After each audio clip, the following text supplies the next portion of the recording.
भारत स्वतंत्रता के बाद के संस्मरण और राजनीतिक विचार नुमा पत्र। प्रिय मित्रों और बहनों, मैं माणिकचंद संघी, बेंगलोर, कर्नाटक राज्य से आपसे बात कर रहा हूँ। मैंने आपसे पिछले पत्र में कहा था कि मैं आपसे इंदिरा गांधी के बारे में इस पत्र में बातें करूँगा। इंदिरा गांधी एक ऐसी राजनेता थी जिनकी अपनी दृष्टि और स्पष्ट धारणा थी। उन्होंने राजनीति का मुद्दा जरूरत के समय के अनुसार उठाया।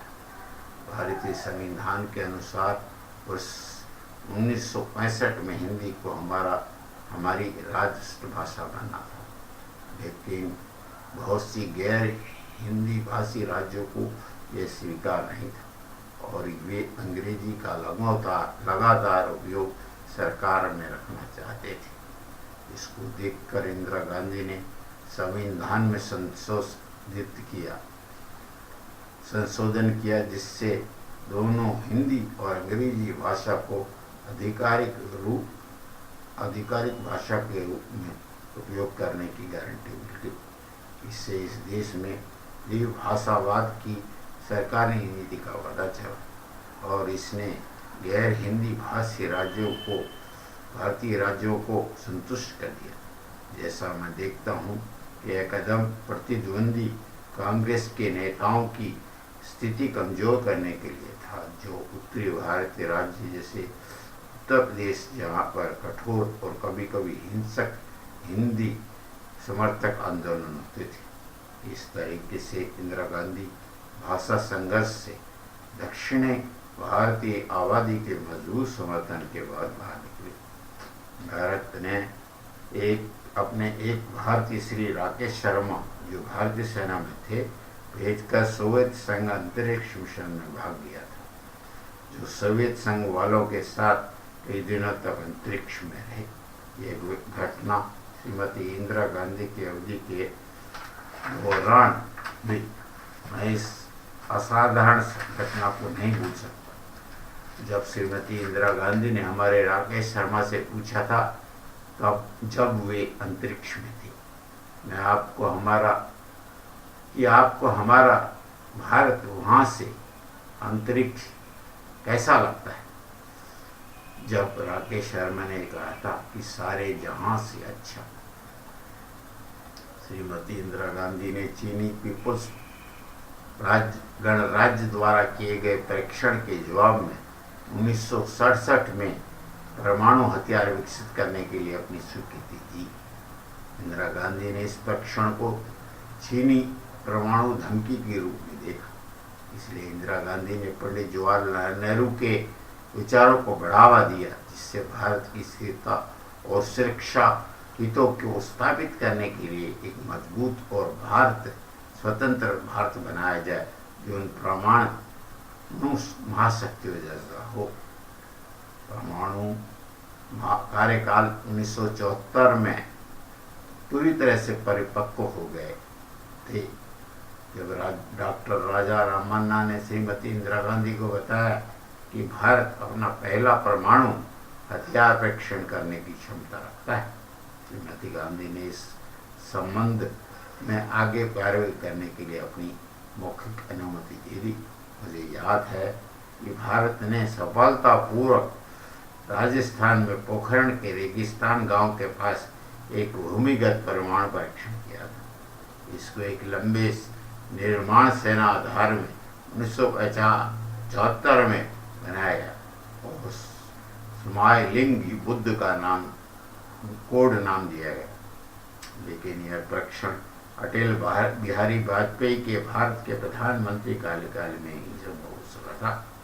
उन्होंने इस परीक्षण को दूसरा कुछ भी नहीं समझा, लेकिन भारत की परमाणु हथियार के परीक्षण की क्षमता के बारे में आश्चर्यचकित जरूर हुआ। पाकिस्तान ने इस परीक्षण को भारत की न्यायता रूप में पाकिस्तान को भयभीत करने के लिए कहा, लेकिन हमने सारे संसार को स्पष्ट कर दिया यह परीक्षण शांतिपूर्ण उद्देश्यों के लिए किया गया। यह हमारी प्रतिबद्धता है कि हम ऐसे कार्यक्रम को विकसित करें जो औद्योगिक और वैज्ञानिक विकास के लिए उपयोगी हों। इंदिरा गांधी ने 1960 और 1970 के अंत में पश्चिम बंगाल में आतंकवादी कम्युनिस्ट बगावत को कुचलने के लिए भारतीय सेना को कहा। कम्युनिस्ट विद्रोह को पूरी तरह से आपातकाल काल के दौरान कुचल दिया गया। इंदिरा गांधी ने पूर्वोत्तर क्षेत्रों की महत्वपूर्ण सामरिक स्थिति को समझा। मिजो विद्रोह भारत सरकार के खिलाफ था और लगभग पूरे मिजोरम क्षेत्र में चला। इंदिरा गांधी ने भारतीय सेना को जवाबी हमला करने के लिए आदेश दिया। मिजो के द्वारा विद्रोह भारतीय वायुसेना के आइजोल में भारतीय हवाई हमले करे जाने से दबाया गया। कृपया देखिए, ये हवाई हमले हमारे असैनिक क्षेत्र पर किए गए। 1971 में पाकिस्तान की हार और पूरे पाकिस्तान में मंदी, जो भारत का समर्थक बांग्लादेश के कारण 1972 में मिजो अलगाववादी आंदोलन का पतन हो गया। इसके बाद उग्रवादी मिजोरम नेता बातचीत मेज पर आए।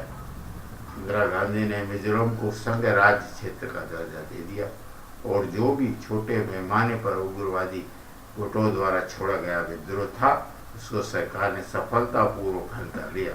आज मिजोरम पूर्वोत्तर में सबसे शांतिपूर्ण क्षेत्र माना जाता है।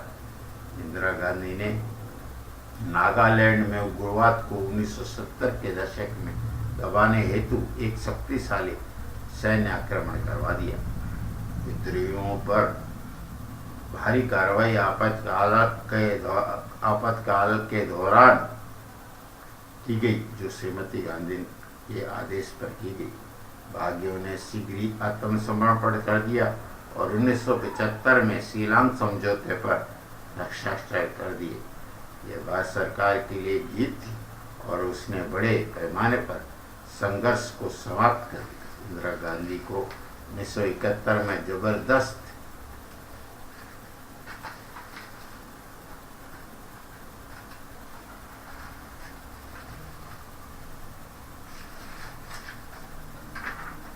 जनादेश मिला, लेकिन सरकार को प्रमुख समस्याओं का सामना करना पड़ा, क्योंकि कांग्रेस पार्टी कमजोर हो गई थी, क्योंकि इसके अंदर बहुत से विभाजन हो गए थे। कांग्रेस पार्टी इंदिरा गांधी पर पूरी तरह से निर्भर थी, क्योंकि उन्हें चुनाव में विजय मिली। गरीबी हटाओ, गरीबी उन्मूलन इंदिरा गांधी का 1971 में चुनावी विषय था। धारा और प्रस्तावित गरीबी विरोधी कार्यक्रम इंदिरा गांधी को ग्रामीण और शहरी गरीबों से एक स्वतंत्र समर्थन मिलने के लिए बनाए गए थे। इससे उनको प्रभावित ग्रामीण जातियों का जो स्थानीय और राज्य सरकार में थी, दरकिनार करने का मौका दे दिया। इन कार्यक्रमों का वित्त पोषण, प्रकाशन, विकासन, देखरेख और विभाग कर्मचारी पोषण नई दिल्ली और भारतीय राष्ट्रीय कांग्रेस से किया गया। इंदिरा गांधी का लोकसभा चुनाव परिणाम चुनाव दुरुपयोग के आधार पर रद्द घोषित कर दिया गया। राजनारायण ने एक चुनाव याचिका दायर की, जिसमें कई बड़े और छोटे उदाहरणों का वर्णन किया गया। इस चुनाव प्रचार में इंदिरा गांधी ने सरकारी मशीनरी का उपयोग किया। इस कारण से उन्हें 6 साल के लिए, यानी कि लोकसभा और राज्यसभा की सदस्यता से निकाल दिया गया। इलाहाबाद उच्च न्यायालय ने फैसला तय करने के लिए 4 साल का वक्त लिया, लेकिन न्यायाधीश ने उनके खिलाफ रिश्वतखोरी की गंभीर आरोपों को खारिज कर दिया। इंदिरा गांधी ने अपनी स्थिति को कभी भी कमजोर नहीं समझा, जबकि उच्च न्यायालय के आदेश से ने उन्हें लोकसभा से अपदस्थ कर दिया था। इंदिरा गांधी ने आलोचना को यह कहकर खारिज कर दिया कि जिस तरह से कांग्रेस पार्टी ने चुनाव अभियान के लिए पैसा जुटाया था, उसी तरह से पार्टियां भी समानांतर